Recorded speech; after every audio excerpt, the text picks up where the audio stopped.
বালিগঞ্জ বিধানসভা তৃণমূল কংগ্রেসের প্রার্থী শোভনদেব চট্টোপাধ্যায়ের হয়ে প্রচার সারলেন 61 নম্বর ওয়ার্ডের পৌরপিতা মঞ্জার ইকবাল। শুক্রবার তাদের এই প্রচারে সামিল ছিল কাতারে কাতারে মানুষ। আর খাস সংবাদের তরফ থেকে সেই প্রচার মিছিল আমরা তুলে ধরেছি।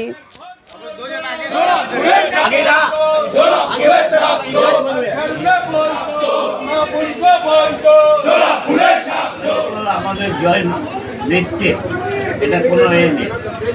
আর 4 তারিখের ভয় ওদেরকে ডাকে যারা পালাবে।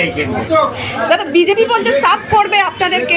সব বাজে কথা। আজকে আছে বলেছিল 200 সিট নেব, নিয়েছে জীবনে 500 সিট নেব, 400 সিট নেব পার্লামেন্টে, নিয়েছে কিছু করেছে? 15 লাখ টাকা করে মানুষের পকেটে দেবে। কিন্তু ওনারা বলছেন যে লক্ষ্মীর ভান্ডার 3000 টাকা করে দেবেন।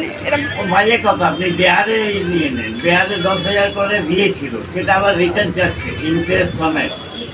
ভোট নিয়ে নিল, ইন্টারেস্ট চাচ্ছে, তারপরে বুড়ি ডলে চালাচ্ছে বিহারে। এইসব রকম এইসব পার্টি চলে না।